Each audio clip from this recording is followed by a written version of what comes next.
kita sama-sama membaca di dalam Matius 26 ayat yang ke-41. Berjaga-jagalah dan berdoalah supaya kamu jangan jatuh ke dalam pencobaan. Roh memang penurut tetapi daging lemah. Kita banyak berbicara doa dan juga banyak berdoa. Tetapi saudara-saudara, berdoa itu perlu ditambah juga dengan berjaga-jaga. Terutama bagi kita yang hidup pada zaman yang sulit ini. Berdoa tanpa berjaga-jaga, kita bisa jatuh ke dalam pencobaan. Apalagi kalau kita tidak berdoa dan tidak berjaga-jaga, kita pasti jatuh. Perhatikan saudara, hanya tinggal tunggu waktunya saja. Sebab itu kita harus berdoa, tetapi juga harus berjaga-jaga. Nah, mengapa kita perlu berjaga-jaga, saudara-saudara? Di dalam ayat ini, Tuhan Yesus memberitahu kepada kita, mengapa kita perlu berjaga-jaga. Kita perlu berjaga-jaga karena daging kita ini lemah. Mungkin kita berpikir, daging saya kuat, tubuh saya kuat. Memang secara kasat mata, saudara-saudara, tubuh ini justru kuat. Ya, roh justru tidak kelihatan. Tetapi firman Tuhan berkata, karena daging kita lemah. Kalau gitu lemah dalam hal apa daging kita ini? Tidak lain lemah di dalam melakukan kehendak Allah. Jadi Tuhan Yesus di sini berbicara tentang hal melakukan firman Tuhan, melakukan kehendak Allah. Dalam hal ini, maka daging kita lemah. Roh kita yang kuat, saudara-saudara. Roh kita ingin melakukan kehendak Allah. Tetapi daging kita yang tidak mau. Makanya seringkali terjadi pergumulan, pertentangan. Nah, jadi saudara-saudara, karena daging kita lemah itulah, maka kita juga perlu berjaga-jaga, saudara-saudara. Kalau kita berdoa dan kita berjaga-jaga, saya yakin kita tidak akan jatuh ke dalam pencobaan. Nah, saudara-saudara, ada 3 pengertian dari berjaga-jaga.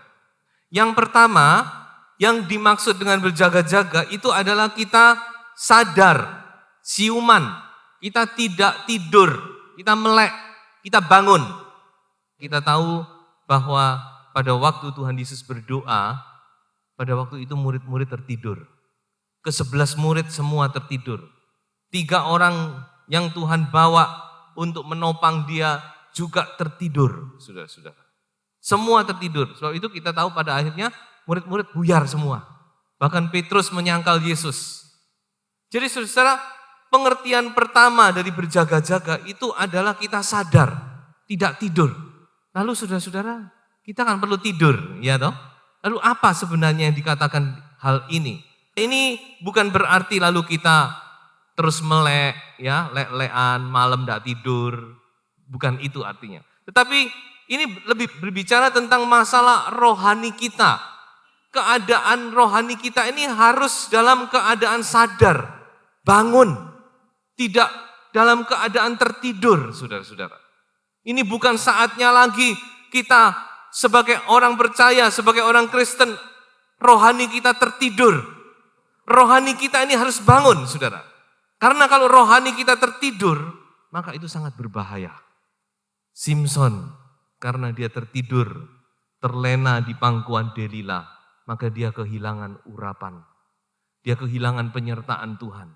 Dia kehilangan kekuatannya. Eutikus, ya, kita tahu Eutikus, seorang muda tertidur waktu mendengarkan firman Tuhan, saudara. Dia jatuh dari lantai 3 ke bawah, dia kehilangan nyawanya. Jadi saudara-saudara, keadaan rohani kita itu tidak boleh tertidur. Harus dalam keadaan bangun kita. Bagaimana keadaan rohani itu bisa tertidur, saudara-saudara?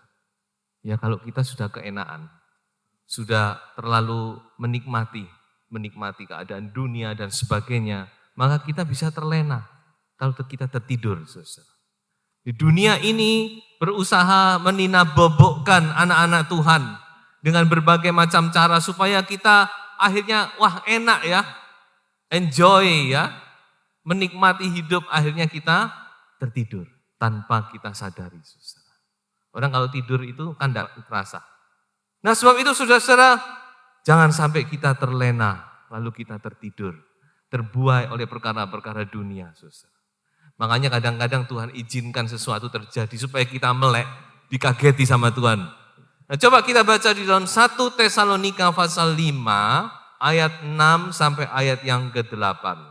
Sebab itu baiklah jangan kita tidur seperti orang-orang lain, tetapi berjaga-jaga dan sadar. Sebab mereka yang tidur, tidur waktu malam, dan mereka yang mabuk, mabuk waktu malam. Tetapi kita yang adalah orang-orang siang, baiklah kita sadar, berbaju sirahkan iman dan kasih, berketopongkan pengharapan keselamatan. Jelas saudara-saudara, Tuhan ingin supaya kita bangun. Ayo bangun semua. Jadi saudara-saudara, pengertian pertama dari berjaga-jaga itu adalah kita tidak tertidur. Kita dalam keadaan bangun, siuman, sadar.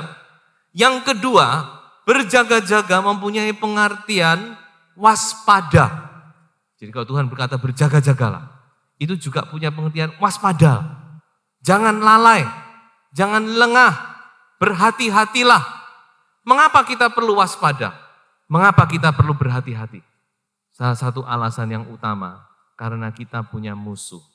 Dan musuh kita ini, dia terus dalam keadaan siaga, dan dia mencari kesempatan, mencari kelengahan kita, dia mau masuk dan menghancurkan kita.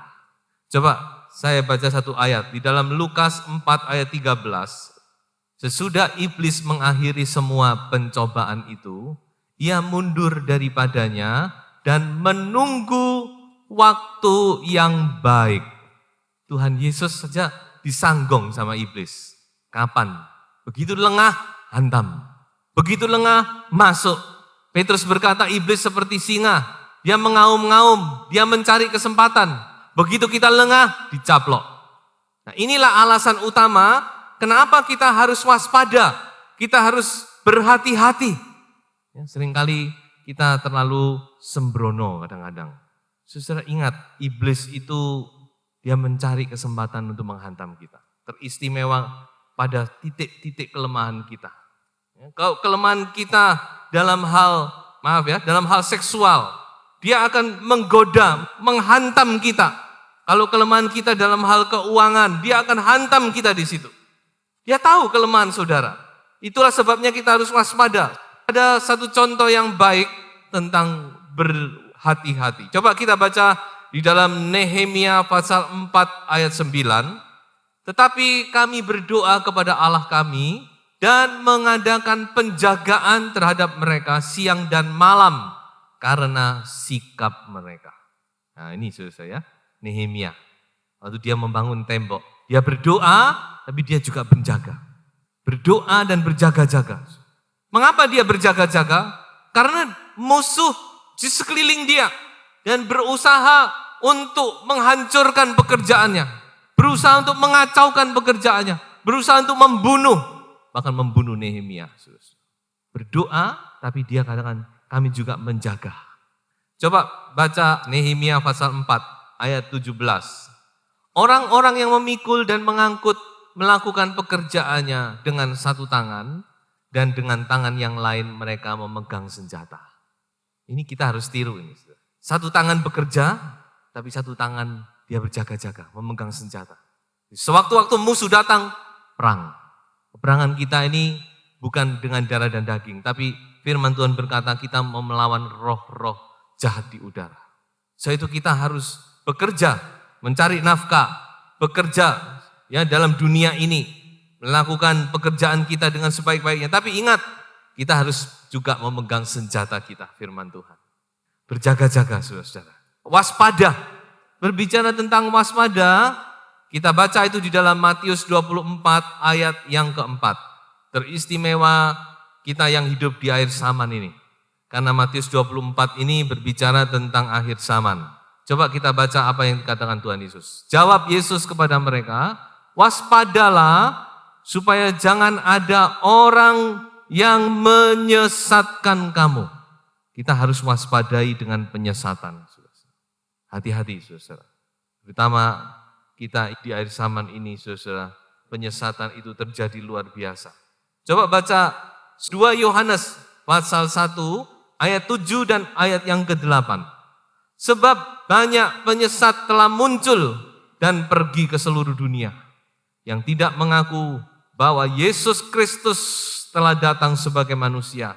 Itu adalah si penyesat dan antikristus. Waspadalah, supaya kamu jangan kehilangan apa yang telah kami kerjakan itu, supaya kamu mendapat upahmu sepenuhnya. Jadi kita harus waspada, saudara-saudara. Jangan mudah-mudah tertarik ini dan itu. Belajar kita merindukan air susu yang murni, kata Petrus. Seperti bayi yang baru lahir, rindu dengan air susu yang murni. Nah, coba kita menjadi anak Tuhan juga rindu kepada hal-hal yang murni. Saudara. Jangan rindu kepada hal yang aneh-aneh. Kalau sudah rindu kepada hal yang aneh-aneh, bisa tersesat nanti. Karena banyak yang aneh-aneh itu. Jadi coba saudara-saudara ya, kita menjadi anak Tuhan yang benar-benar murni. Waspada. Itulah pengertian dari berjaga-jaga yang kedua. Yang ketiga, jadi kita sudah belajar berjaga-jaga itu artinya bangun, tidak tidur. Bicara tentang kerohanian kita. Yang kedua, berjaga-jaga itu adalah waspada, karena kita punya musuh. Dan yang ketiga, berjaga-jaga itu adalah kita siap sedia, siaga. Coba kita baca di dalam Keluaran 12 ayat 11. Peristiwa Paskah yang pertama. Dan beginilah kamu memakannya. Pinggangmu berikat, kasut pada kakimu, dan tongkat di tanganmu. Buru-burulah kamu memakannya. Itulah Paskah bagi Tuhan. Saudara perhatikan. Waktu mereka makan Paskah sebelum mereka dilepaskan dari Mesir. Malam terakhir mereka di Mesir. Tuhan berkata bukan? Makan anak domba Paskah setelah darahnya dibubuhkan di pintu. Tetapi perhatikan apa yang Tuhan pesan. Tuhan tidak berkata, ya kamu makan sambil santai-santai, nikmati. Tidak. Kamu makan dengan keadaan pinggang yang berikat, tongkat di tangan, kasut di kaki. Mengapa? Coba kita baca ayat 42. Masih Keluaran 12. Malam itulah malam berjaga-jaga bagi Tuhan, untuk membawa mereka keluar dari tanah Mesir. Dan itulah juga malam berjaga-jaga bagi semua orang Israel, turun-temurun untuk kemuliaan Tuhan. Haleluya. Mengapa mereka harus siap? Mengapa mereka harus berjaga-jaga? Karena malam itu Tuhan mau melepaskan mereka. Haleluya. Malam itu juga. Jadi mereka tunggu komando. Begitu ada komando, berangkat mereka, saudara-saudara. Tuhan berkata, siap. Kamu makan dengan keadaan siap. Setiap saat kamu akan berangkat dari Mesir. Setiap saat kamu akan dilepaskan dari Mesir.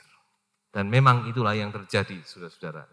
Jadi berjaga-jaga ini mempunyai pengertian kita harus siap sedia. Coba kita baca satu ayat di dalam Lukas 12. Ayat 35 dan ayat 36 sebenarnya kita harus baca terus, tapi saya ambil 2 ayat saja ya. Hendaklah pinggangmu tetap berikat dan pelitamu tetap menyala. Dan hendaklah kamu sama seperti orang-orang yang menanti-nantikan tuannya yang pulang dari perkawinan, supaya jika ia datang dan mengetok pintu, segera dibuka pintu baginya. Jadi ini yang Tuhan ingin, saudara-saudara. Kita sedang menantikan kedatangan Tuhan. Sudah ingat, kita ini sedang menantikan kedatangan Tuhan yang kedua. Kedatangan Tuhan itu tema pokok di dalam perjanjian baru. Jadi begitu banyak ayat berbicara tentang kedatangan Tuhan. Jadi Tuhan itu pasti datang, saudara-saudara. Kita sedang menyongsong, kita sedang menantikan. Sebab itu kita harus siap. Kita harus berjaga-jaga, saudara. Pinggang terikat. Tapi kalau zaman dulu, kalau tidak pakai ikat pinggang, kedodoran, saudara. Jadi itu pinggang terikat itu berkata tentang satu keadaan yang siap. Kita siap untuk melakukan sesuatu, siap untuk berangkat, siap menyambut Tuhan. Nah itulah yang Tuhan inginkan, saudara-saudara. Kita harus siap berjaga-jaga. Bagaimana kita siap? Apa yang dimaksud kita harus siap? Tidak lain berbicara tentang kesucian hidup. Kita harus mempunyai kehidupan kesucian hidup sehingga kita siap menyambut kedatangan Tuhan. Coba saya bacakan di dalam Wahyu pasal 16 ayat yang ke-15. Lihatlah, aku datang seperti pencuri. Berbahagialah dia yang berjaga-jaga dan yang memperhatikan pakaiannya, supaya ia jangan berjalan dengan telanjang dan jangan kelihatan kemaluannya. Inilah yang Tuhan inginkan di dalam kehidupan kita. Ya, kita dalam keadaan siap, kehidupan kita benar di hadapan Tuhan, saudara. Karena kita sedang menyambut, kita sedang menanti-nantikan kedatangan Tuhan. Kapan Tuhan itu datang? Bagi orang yang siap, saudara-saudara, maka kedatangan Tuhan itu sesuatu yang luar biasa. Tapi bagi orang yang tidak siap, dikatakan seperti pencuri, saudara. Kecolongan dia. Tapi bagi orang yang sudah siap menyambut kedatangan Tuhan, maka kedatangan Tuhan itu adalah satu berkat. So itulah kita perlu berjaga-jaga. Berdoalah dan berjaga-jagalah. Supaya kamu jangan jatuh ke dalam pencobaan. Roh memang penurut, tetapi daging itu lemah. Kita sudah berdoa, tingkatkan doa. Tetapi ingat, kita juga harus berjaga-jaga supaya kita tidak sampai jatuh ke dalam pencobaan. Tuhan memberkati.